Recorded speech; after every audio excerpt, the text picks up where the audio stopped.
Back to school time, and the fall means that a lot of us are a lot busier. Work has picked up, kids are busier at school, and we have less time to cook. Today I'm joined by Maria Schaller, personal chef with Cozy Cuisines. And Maria, tell us a little bit about Cozy Cuisines. Well, it's a personal chef business that my friend Jess and I started about 2 years ago. And we cook in our clients' homes.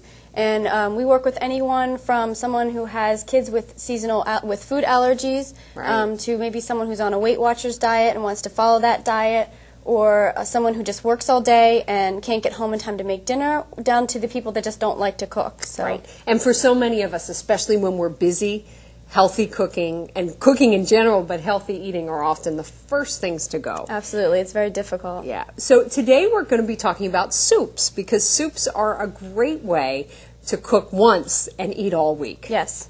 Great. Yeah, both of these soups can be frozen, and then you can reheat them whenever you're ready to eat them. They can be made in bulk, and then you could freeze them in separate packages, and you can enjoy it for a week or a month at a time. Great. And these are the types of things that can make a meal unto themselves, or you can add some bread or a salad or even a sandwich, something like that, and really kind of vary it. Right. Yeah, that would go great with these. Terrific. Okay, what's the first one we're making today? So the first soup we're making is actually a vegetable couscous stew. Okay. And this is great because you can use lots of fresh ingredients. You can even vary this to whatever vegetables you enjoy. Excellent. Okay. So Take us through it. We're going to start out. We have a pan here that's been heating over medium-high heat, and we're just going to put some olive oil in the pan, about 2 tablespoons. Okay. And that, as we know, that's the healthy kind of oil. Right. Yeah. You want to use olive oil because that's healthier. And once that's kind of hot, we're going to add some onions. This is just 1 large onion. You chopped it up and throw it in there. Great.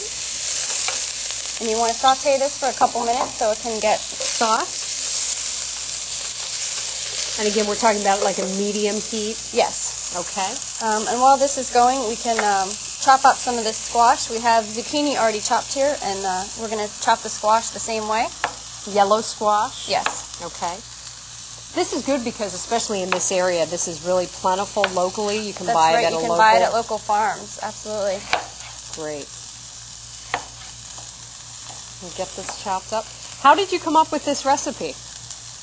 Actually, we did this based on local foods because Jess and I are both very interested in eating foods from local farms.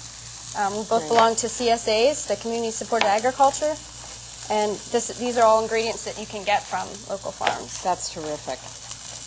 We should mention, by the way, that you're a new mom. Yes. And I'm working on on motherhood, and this is a great type of thing to get vegetables into a child's diet. Yeah, that's right. Great. Okay, so now we're going to add that. Yes. Okay. So we put the squash in. And if you want to add the zucchini as well. And we have the zucchini. Smells great already. There we go. And some garlic here. A little bit of chopped up garlic. Yep. About 1 clove of garlic chopped up. And then some thyme leaves over here. Thyme. Yes. And this is fresh thyme? Yes. Great. If you can't get fresh, maybe if you're making this in the winter or something, you could also use dried thyme. Okay. And you're just going to saute that again for maybe 5 to 10 minutes. Okay. And then the next thing, we're going to also add some of these mushrooms here. Okay. If you want to add the rest of them, I'll chop these up real quick. And these are just quartered. And I'm noticing that you're not chopping these super finely. You're keeping them kind of chunky because it is a stew and not a soup. Oops, I'm sorry.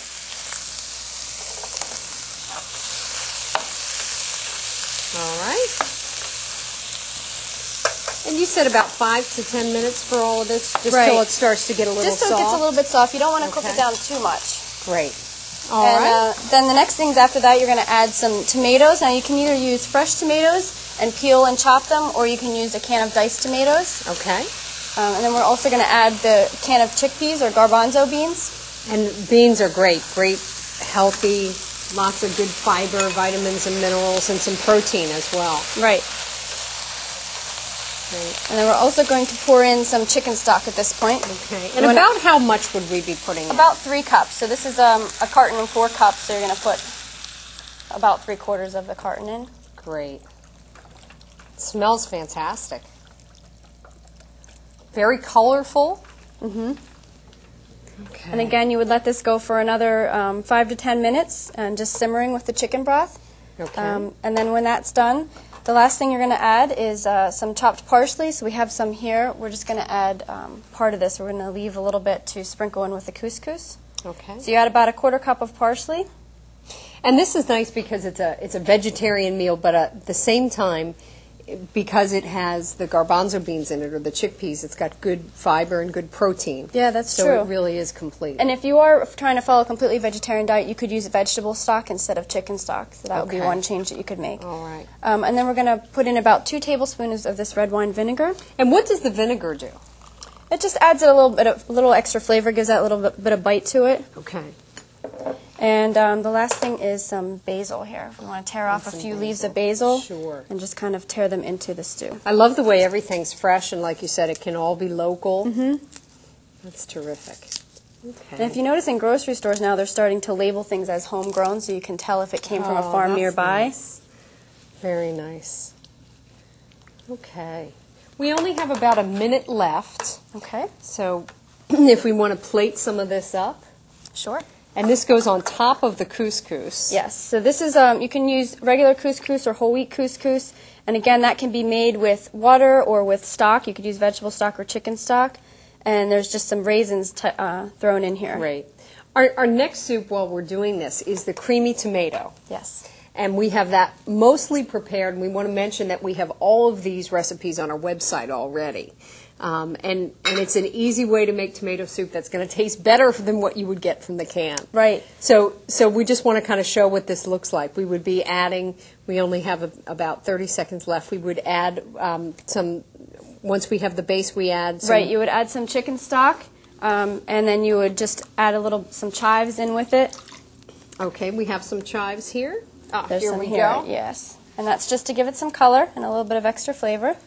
Great. You want to put in the bowl? Sure. And we'll bring the bowl up here and plate some of this up.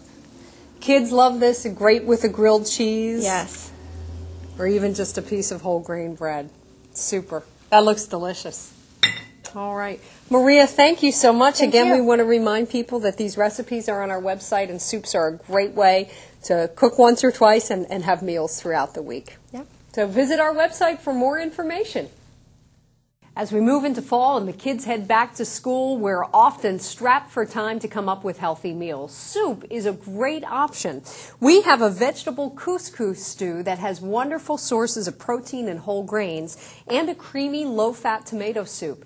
Both are easy to make. Your family's going to love them. The recipes are on our website.